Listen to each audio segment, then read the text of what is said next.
নমস্কার, কেমন আছেন সবাই? আমার নতুন একটি ব্লগে আপনাদের স্বাগত জানাই। চলে এসেছি আজকে আবারও একটি নতুন ভিডিও নিয়ে আপনাদের সামনে। আজ রবিবার, সকাল এখন ৮টা। তো আমরা কিন্তু ভোর ৫টায় বাড়ি পৌঁছে গেছি। তো বাড়িতে এসে এই যে স্নান টান করে ফ্রেশ হয়ে চলে এসেছি রান্নাঘরে। তো মা বলছে আমাদের জন্য নাকি দই বানিয়েছে। তো এই যে ঘরের পাতানো দই দিয়ে চিড়ে দিয়ে মুড়ি দিয়ে এখন খাচ্ছি। আর মেয়ের বাবা ভিডিও করছে, বলছে খাও খাও বেশি করে খাও। তো অনেক দিন পরে বাড়ি এসে এই যে দই চিড়ে মন ভরে খাচ্ছি। আর কলকাতায় থাকতে তো আর এরকম টাটকা দই পাওয়া যায় না। তো বাড়িতে এই যে দই খাচ্ছি মন ভরে। তো বন্ধুরা, আপনারা ভিডিওটা শেষ অবধি দেখতে থাকুন, আশা করছি আপনাদের ভালো লাগবে। তো আমাদের তো আর কামাখ্যা যাওয়া হলো না, তাই আমরা এই যে এখন বাড়িতেই দুদিন থাকবো। তো ঘোরাঘুরি করব। আর এই যে মেয়ের বাবাও খেতে বসে পড়েছে। তো দুজনের খুব খিদে পেয়েছিল সকাল সকাল, তাই খেতে বসে পড়েছি। আর এদিকে দেখুন দুই মেয়ে আমাদের খেলা শুরু করে দিয়েছে। মিঠি আর ও দিদিভাই দুজনে মিলে এই যে নাচানাচি করছে গান শুনে। তো ওরা দুজনের দিকে খেলছে আর আমরা ওদিকে খাওয়া দাওয়াটা সেরে নিলাম। এবার কিন্তু মিঠি বাড়িতে এসে একটুও কান্নাকাটি করেনি। প্রথম সকালবেলা বাবা মাকে দেখে একটু কান্নাকাটি করেছিল, কারো কোলে উঠতে চায়নি। তারপরে আস্তে আস্তে আস্তে আস্তে কিন্তু ও সবার সাথে এই যে মিশে গেছে। এখন কিন্তু ও দিদির সাথে খেলছে, একটুকু দুষ্টুমি করছে না। আর বাড়ির সবার সাথেই এখন কথা বলছে। তারপরে দেখো আমরা খাওয়া দাওয়া করে রেডি হয়ে এখন বিকেল 3টে বাজে। তো এখন একটু বেরোচ্ছি, একটা বন্ধুর বাড়িতে যাব। তো এই যে মেয়ের বাবা বাইকটা নিল, এটা আমাদের দেওরের বাইক। আমাদের বাইক তো কলকাতাতে। এখন এই যে আমিও রেডি হয়ে বেরিয়ে পড়লাম গেটের সামনে।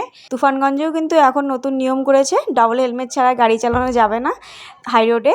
তার জন্য কিন্তু এই যে মা আমাকে বের করে দিল আরেকটা হেলমেট। তো এই যে হেলমেটটা পরে নিলাম, এখন এই যে বেরোবো। তো আপনারাও কিন্তু ডাবল হেলমেট পরে নেবেন হাই রোডে যখন গাড়ি নিয়ে বেরোবেন। কারণ এখন হেলমেট না নিয়ে বেরোলে কিন্তু আপনাদেরকে পুলিশ ফাইন ধরবে। আর ফাইনের ব্যাপারটা বড় কথা নয়, নিজের সেফটিটাও বিশেষ জরুরি। তার জন্য সবাইকে বলছি সেফ ড্রাইভ সেভ লাইফ। তো এখন এই যে মিষ্টির দোকানে চলে এসেছি। আমাদের এখানে তুফানগঞ্জে ফেমাস শঙ্করী মিষ্টান্ন ভাণ্ডার। তো এখান থেকে এই যে মিষ্টিটা কেনা হয়ে গেল। তারপর এই যে বন্ধুর বাড়িতে চলে এসেছি। বন্ধুর ছেলেকে এই যে দেখে নিলাম, আমরা তো ওর বিয়েতে আসিনি। আর এই যে ওর ছেলেও হয়ে গেছে, তো ওর ছেলেকে দেখতে এসেছি। এই যে দেখুন কত বড় হয়ে গেছে আমাদের বন্ধুর ছেলে। তো যাই হোক, এদের বাড়িতে একটুক্ষণ এই যে থাকবো, তারপর আবার এখান থেকে বাপের বাড়ি চলে যাব।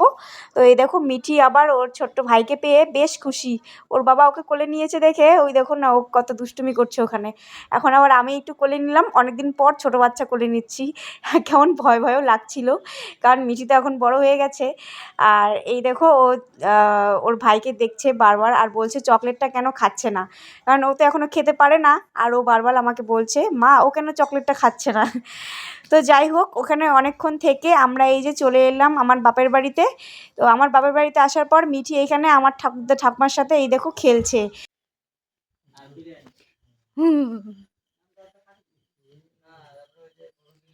কোথায় রে মিঠি? হে তুমি কোথায় এসেছো? তো বাপের বাড়িতে এসে অনেকক্ষণ থাকলাম, খাওয়া দাওয়া করলাম, গল্পগুজব করলাম। আর এই দেখুন এ হলো আমার ঠাকুমা ঠাকুরদা।